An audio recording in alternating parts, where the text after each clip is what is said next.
Hello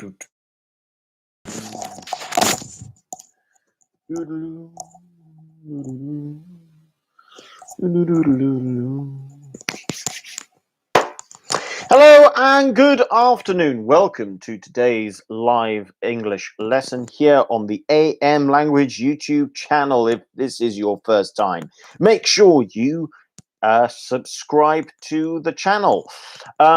It's a Thursday afternoon, and today we are going to look at some language tips. Good afternoon, Arena F.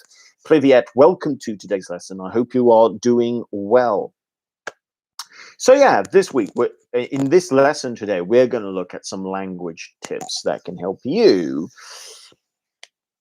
with your English. But I invite people who are watching to participate in the live chat section and ask me questions.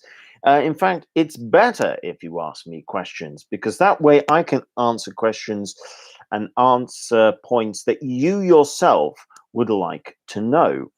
Leondina, good afternoon. Welcome to today's lesson.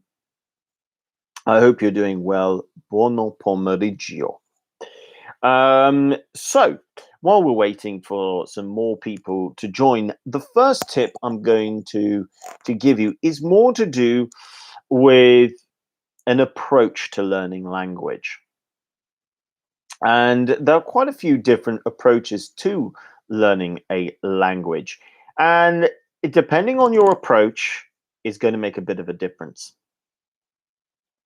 Now, I'm not going to use the actual terms necessarily, but I will describe the different ways of learning a language. And the first way that I'm going to look at is this way. Okay, for now we can say it's the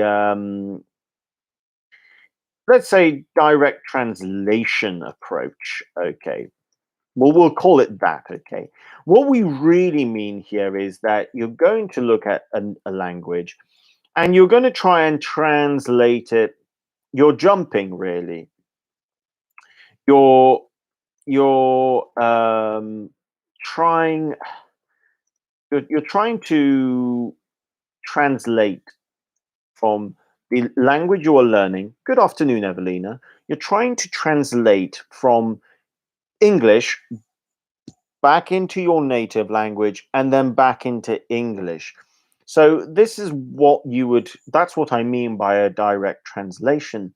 And with this, it comes in with something which is a very old-fashioned way of looking at it, which is more like a grammatical approach.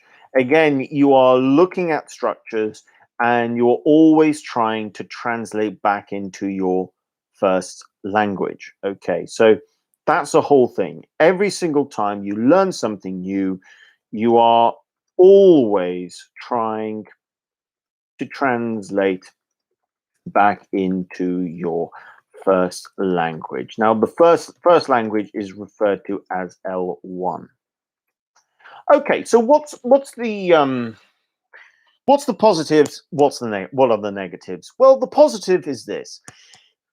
Positive is that it's certain at the beginning when you are learning a language, it can help you understand a little bit. Without question, it does. It's. I should add, this is a very natural approach to learning a language. You look at a sentence in English, you look at a sentence in your language, and you think, right, how do I say that? It's a bit like me when I try to learn any other language. For instance, when I try to learn Italian, I would say, right, I want to know how to order a coffee. In English, I would say, I would like a coffee. How do I say that in Italian? And I just translated it. So it's then vorrei, what is it now, if I can remember? Vorrei un caffè, something like that. And I would say that at the beginning, this isn't such a bad approach. It's how the mind automatically works. And it can be helpful because you're still, of course, you still think. You obviously think in your first language. But And this is a big but. You don't want to keep doing this for too. Wow, you speak Italian. Not really very well. Non va bene. Not very well. Um, the thing is, you don't want to do this for too long. Now, there are two reasons why. There are some reasons, actually, more than just two reasons why my language tip here is don't do this for too long. Now, why do I say this? Well, it's simply because not everything that you look at in your own language translates into English with the same meaning. And not everything in English translates back into your first language with the same meaning. This is the first problem. And we should be careful of something called which I'll then talk about after this, which is going to be to do with false friends. False friends are words that sound similar, but they don't mean the same thing. If I were to go with Portuguese, for example, historia in Portuguese is story in English, but you might end up thinking it's history in English, for example. So you have to be careful of false friends. But going back to my main point is the longer you do it, the more you continue a habit. And that habit is always thinking in your first language when trying to speak a different language. So this leads really on to when you start trying to learn a language properly, you're not going to be able to do this really when you're a beginner. But I would encourage you from pre-intermediate onwards, you need to start thinking in English. This is when you need to you need to let go of this approach, and you need to start thinking in English when speaking English. And that doesn't matter what language you're learning. You could be learning English, French, Japanese, whatever it might be. If you're learning a language, and once you have enough basic understanding of a language, you need to start thinking in that language. As long as you're always translating, you're not thinking in that language. Now, what happens when you don't think in this language? Well, first of all, you don't develop your fluency. It's really important that you develop fluency, and the best way to develop fluency is to think in the language. So let's start off now. I'm now going to move on to my second point over here. Okay, so I mentioned a bit about false friends. Okay, and I'm also now going to just mention a little bit about developing fluency. Now, it's true that when you translate from your first language into English, it can sometimes help fluency. So if you're thinking of a word and you think, okay, if it's this in my language, I think it might be this in English. Yes, that's not a bad idea. It can help develop fluency. The thing is, to develop fluency, you need to think in in the language that you're trying to speak. In this case, English. So to develop fluency, thinking English. To develop fluency, think in English. This is really important. Um, as long as you don't think in that language, you're always going to struggle with fluency. So that's the next thing. Now, you might say to yourself, though, but Richard, I don't have enough language. Well, it depends what you're trying to talk about. If you are, you have to always sort of check to what type of conversations can I have in English and what conversations can't I have in English. The more complicated the language, well, the more complicated the topic, the less likely you are going to be able to think in English. But you need to try and develop the habit of thinking in English whenever you know it is a conversation that you can have in English. So that is why topic-based learning is so important, because you get to learn how to talk about a topic. And when you do learn how to talk about a topic, you begin to think about that subject in that language. Okay. So that is those are my first sort of tips of the day. Now, some of you might ask, what about how much learning happens in the classroom? So Evelina says, even now that I am at an elementary level, I always say to myself, thinking in English. Yes, Evelina, and that is excellent. That's what you do need to do. If you think in English, it's going to improve. You're going to develop your fluency, which is really important. That is how you develop fluency. Now, some of you might find yourself in this situation. Okay, right. I'm thinking in English. I'm attending my lessons, but I understand, but I can't speak, for example, or I can read, but I can't write. Let me know in the live chat section if you struggle with this, whereby you can listen and you can understand more than you can say, and you can read and understand more than you can write. Let me know in the live chat section if this describes you, because if it is, this is very common and to be expected. You've got four skills: speaking, reading, listening, and writing. Okay. Now, speaking and writing are called productive skills. Okay. This is because you have to produce the language. However, when you look at reading and listening, these are called listening. These are called what's the word now? Receptive. There we go. No, receptive. There we go. Receptive skills. Okay. This is because you are, in simple words, receiving the language. Now, receiving the language is easier than speaking. Reading is easier than writing. And this is well, this is because you have more time to think. You're not trying to think of the language. So don't worry if this is you.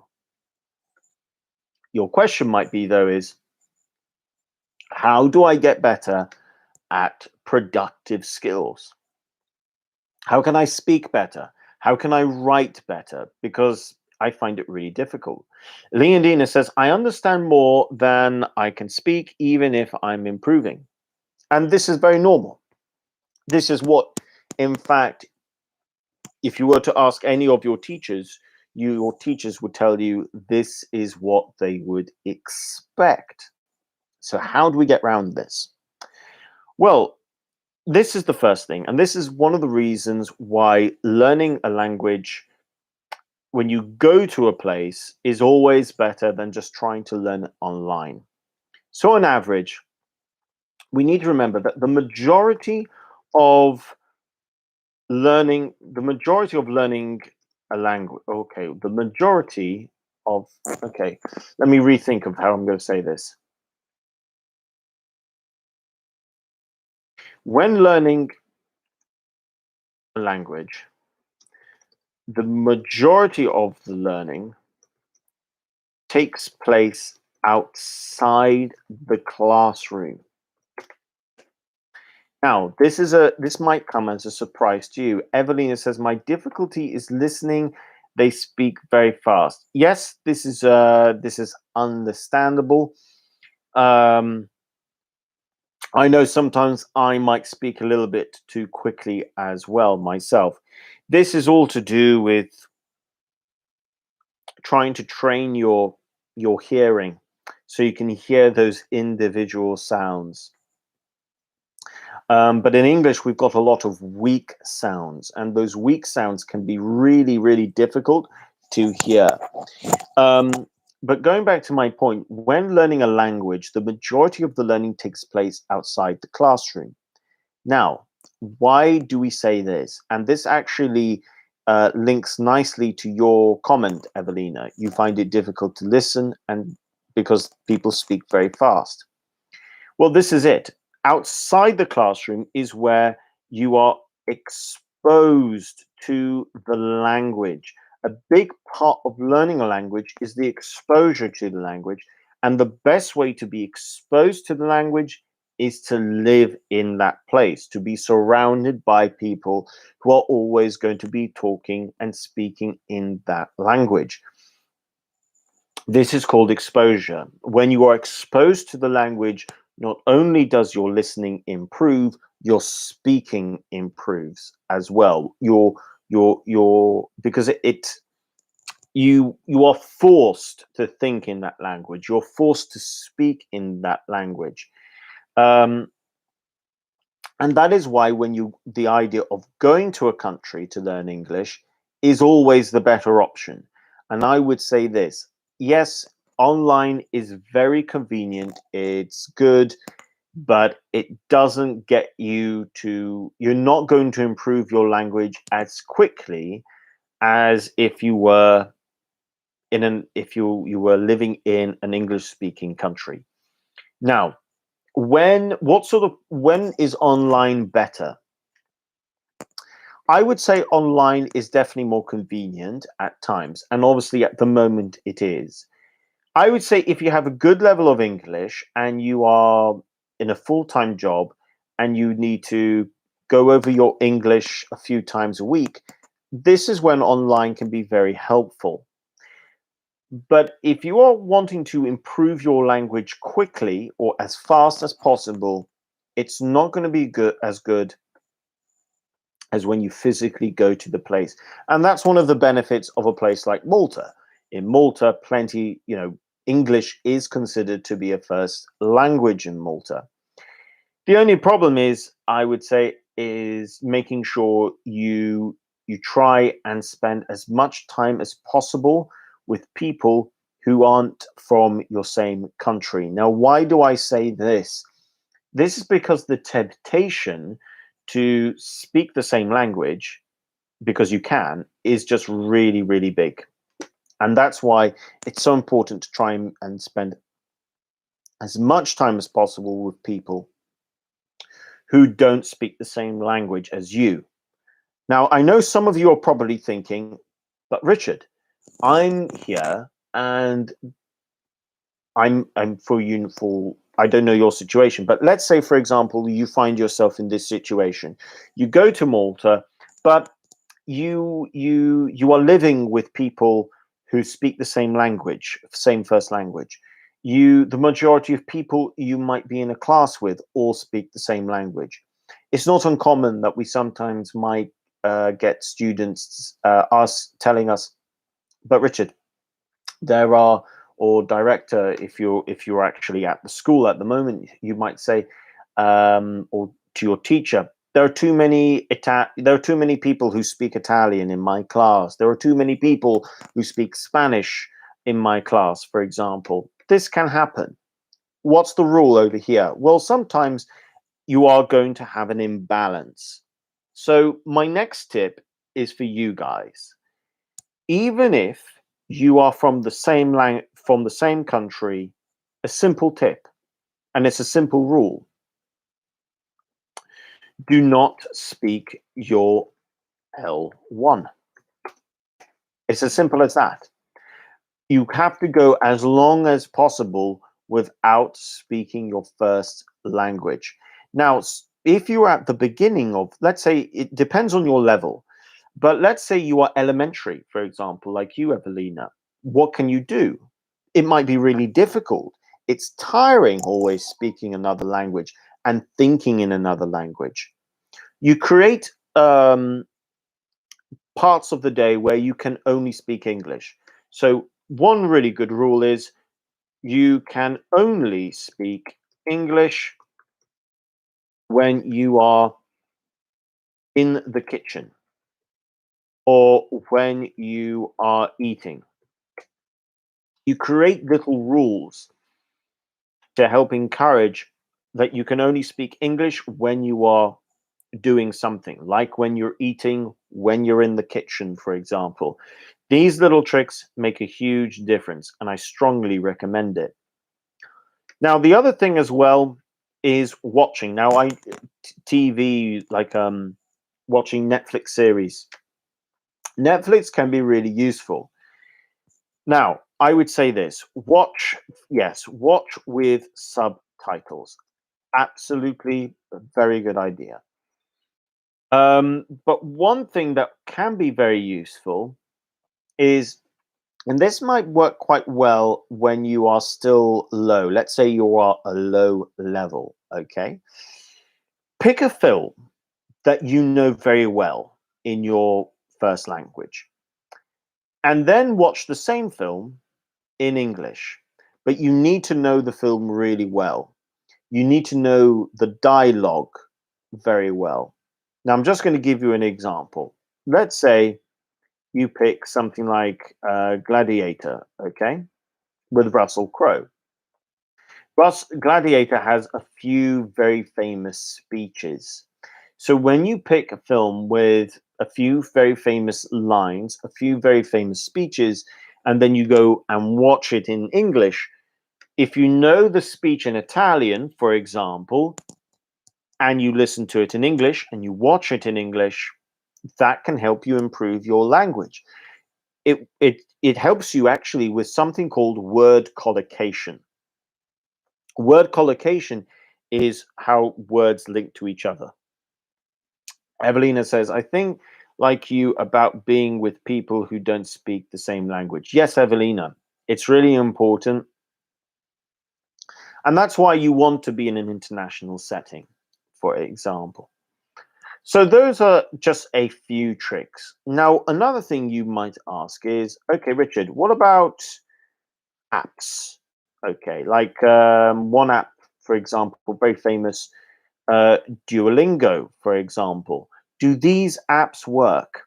Well, I would say this: apps like Duolingo and other similar apps, they work, but to a certain degree. You can't replace a teacher. You can't replace a classroom. They're very good, I would say, at building up your the very basics of a language, which is why they are useful. But I would tell people, don't think you can learn English just by going on an app like Duolingo. You're not going to learn English just on Duolingo. It can help you, absolutely, but you're not going to walk away speaking English.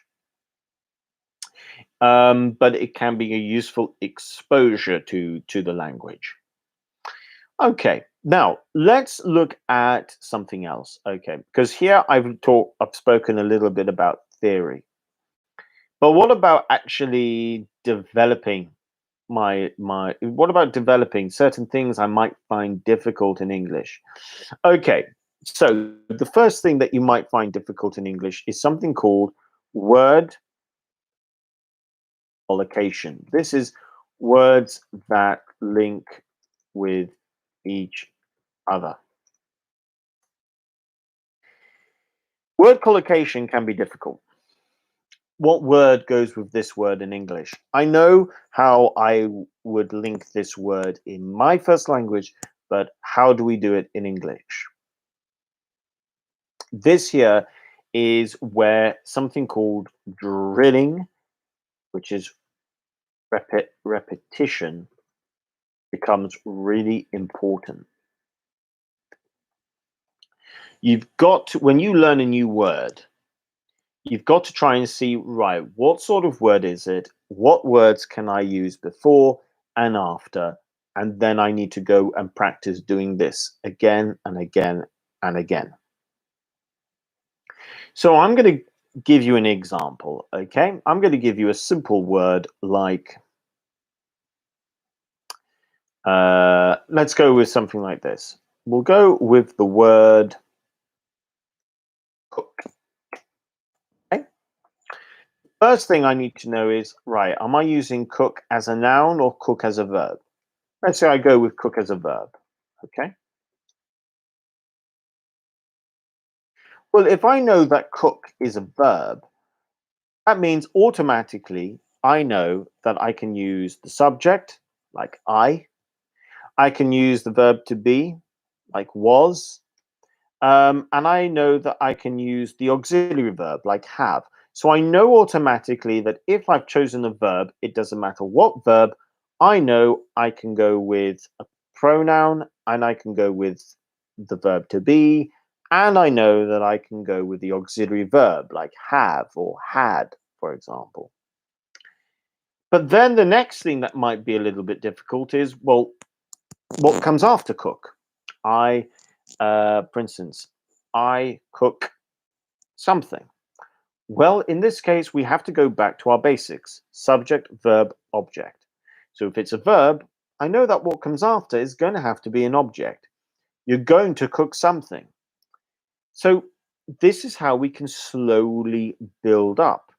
If you know what the category of the word is, the structure of the language is going to be consistent. What might become difficult is, but Richard, what about if I want to link sentences to ideas? Well, then it's just about learning what type of what we want to say. Is it something similar? Because if so, it's going to be and. Is it something different? Maybe then it's going to be but. But the main one, prepositions.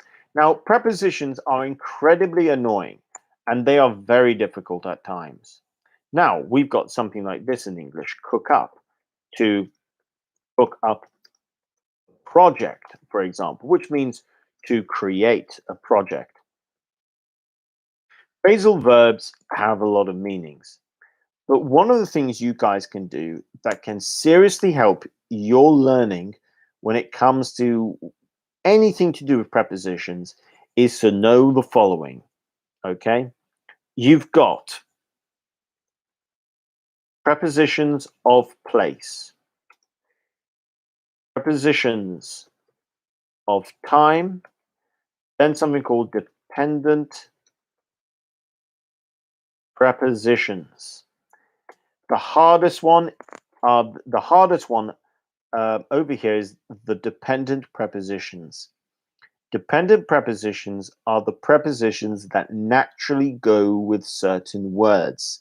Sometimes some words have a lot of prepositions and they end up being a whole load of phrasal verbs, for example.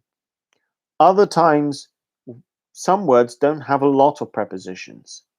What you can do is when you learn a new word, make sure you find out what the dependent prepositions of that word is.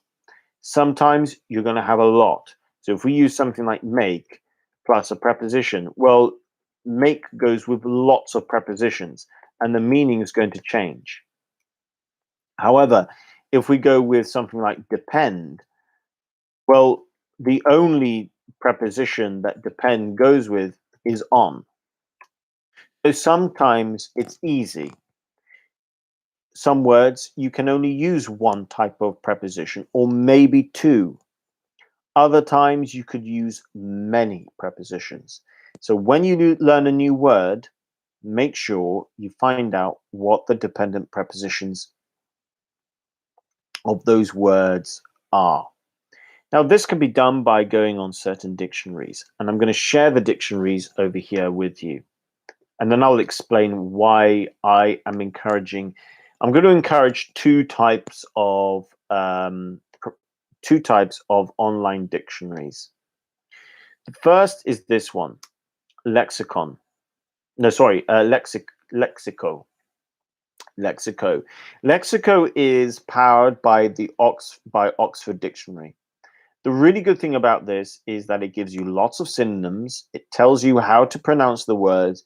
And then, more importantly, it gives you loads and loads of example sentences of how to use the word. And that is when you can actually look at the dependent prepositions. This is my favorite online dictionary. I recommend it very highly. And I would encourage you, again, if you're elementary, pre-intermediate onwards, start trying to look for the definitions of new words in English. It's important to get into that habit. Look up the word in English. And then obviously, if you can't understand it, then go to your go back to your first language. But it's so important, and it's a really good website, if a really good online dictionary.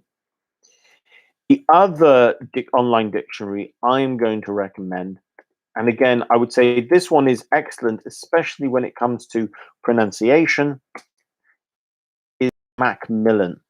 The Macmillan online dictionary, really, really good, especially when it comes to pronunciation. And these can really help, especially when you end up trying to think to yourself, okay, I've heard this word. I don't know how to say it. I don't know how to spell it. Macmillan is a really, really good one. And I would save it on your laptop, on your history browser. Really good. I would also say, by the way, if you guys are thinking of buying any language books, I can tell you that generally speaking, Macmillan are a very good publisher when it comes to producing English books. We use Macmillan's Ready for IELTS in our IELTS class.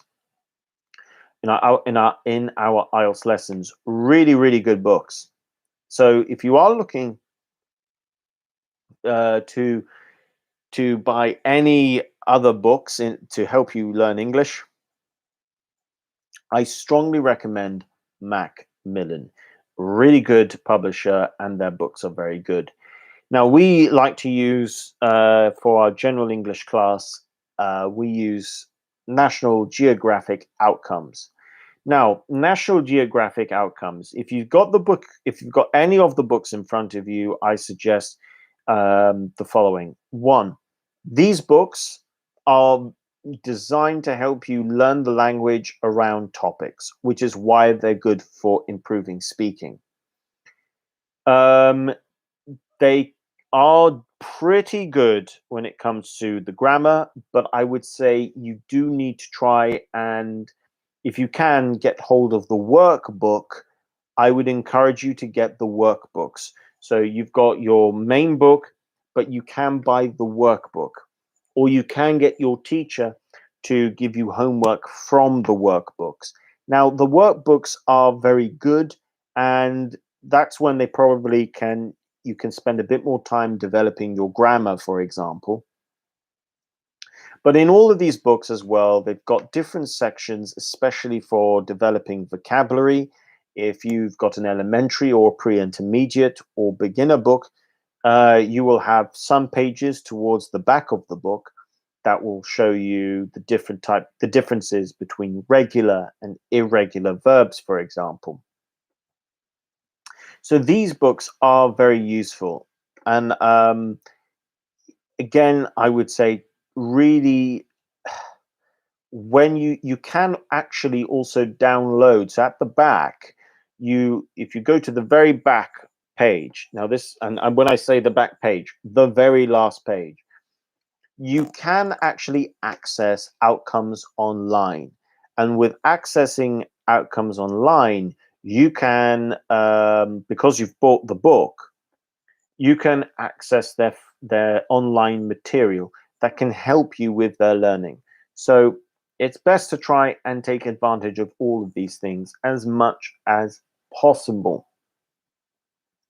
Now, my last tip is going to be this, and it's useful. In fact, It's very useful.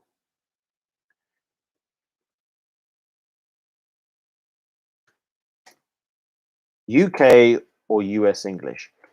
The answer here is both are good, but try and pick one. Now, why do I say try and pick one? The reason why I say try and pick one is because, as much as it's good to be exposed to both UK and US English, when it comes to you actually writing and not so much speaking is okay. If some of your words, if some of your pronunciation is sometimes more American or sometimes more English, that's okay. But when it comes to writing, I do encourage you to pick a style because the styles are different. And the spelling, sometimes spelling is a bit different as well. So I encourage you, you don't need to make this decision too early on, but once you're about intermediate, I would suggest you start thinking about, okay, what style of English do I want to develop, especially when it comes to writing? That's going to make a difference. If you're upper intermediate, then I would definitely encourage you to pick a style. That's when you really should start to think about, right, I am now just going to try and make sure that I write in a UK English style, or you might decide, right, I'm going to try and write in a US style. Now, why is this important? Well, it's actually to do with structure and the way you think about the language and the way you can actually write. If you know that you are writing in a US style, it means you are going to develop your writing style like that. You will find that you won't use certain types of grammar as much as UK English. For example, in US English, you are going to use you're not going to really use the past perfect as much as you would do in UK English, for example. It makes a big difference in terms of your spelling. Now, the other thing that you might ask is, okay, let's say I choose US for writing. What about speaking? Speaking is going to be a little bit more difficult, and you don't need to necessarily pick a style, but it does help at the same time. So, though you don't need to, it can help. It can help because of the type of, you need to, I would say, think of, um, because of the repetition of sounds. So, I'm just going to give you an example, okay? Court, bought, um, I've forgotten now. Court, bought. There's another one that I usually use with this example. I can't remember the third one. Anyway, this sound or, for example, is always going to be different between UK and US English. In UK English, it has an or sound, okay? It's the same sound as horse. In American English, this isn't going to be or. This is going to be R, like car, like cart, and bart. I bought a car, for example. Now, why can this help? Well, it's because there's certain patterns of language and certain sounds in language that are repetitive. So it helps sort. Good one, Leondina. Yes, absolutely. It helps because of the way you think. It's going to help. It's going to make a difference when you think in English, how you write in English, how you speak in English. Again, it's all about making all the different parts connect. Um, because it makes the learning process easier. It means the pronunciation is going to come easier. The spelling might come easier to you. Now, you might have your different reasons for picking American English or UK English. What I would encourage you to do is if you are looking to live in Europe, for example, you might think to yourself, okay, maybe it's better that I learn UK English. However, if you think to yourself, okay, I'm not necessarily going to live in Europe, but my future work means I'm going to end up dealing with Americans and Canadians, for example, then you have more reason to go with American English. But whatever you choose, the earlier you decide, sometimes the better. It's going to, like I said, there isn't a right or wrong between using UK English or US English. But when it comes to learning, it makes a huge difference because that's how you're going to train your mind to speak and write and listening. You get used to listening to a certain sound, and that's the sound you're going to choose. That's the sound you're going to pick when you end up speaking. One final suggestion: if you're sometimes struggling when it comes to speaking, for example, I would say it is always useful to have an example, um, such as think of an actor that you know, actor or actress who speaks English and you think speaks English well. Listen to how they speak because that can be really useful to you learning that language, learning English, and learning to speak in English. They would have had the same, they might have had many of the similar difficulties as you have. And therefore, again, it's a bit like learn by watching, learn by listening. So if you can think of a person who speaks your first language as their first language, but can also speak English really well, that's a good one as well. So thank you very much, guys. Today, I know this wasn't a normal lesson whereby I create some questions and you come in with your answers. Judging by the amount of people watching, I'm guessing that you guys enjoyed it. But I thought today, yeah, I would give you guys lesson tips of the week. And in this case, I've gone with more of the best ways that you can go about trying to learn English, techniques, tips that can help you learn English in a way that's going to make it easier for you. So, as always, guys, thank you very much for joining. Tomorrow is going to be music English with a slight focus on articles. A big thank you to everybody who's watched today. And Leondina, Evelina, and Arena F, thank you for your comments in the live chat and for giving your suggestions as well. Leondina says, it has been a pleasant and useful lesson. Thank you, Richard. See you tomorrow. See you tomorrow, Leondina. Thank you very much. Arena F, you too. Thank you. Take care. I'll be back tomorrow, guys, same time, 3 o'clock, with another live lesson. Evelina says, thanks. Have a great evening. You too, Evelina. So make sure you like the video, guys. And tomorrow there will be a new short video that I will upload in the morning as well. So in the morning, there will be a new short video, part of our short video series. So make sure you make sure you keep an eye out for that new video. Thank you very much, everybody. Take care. See you tomorrow. And thank you very much, Francesca, for watching. Thank you. Bye for now.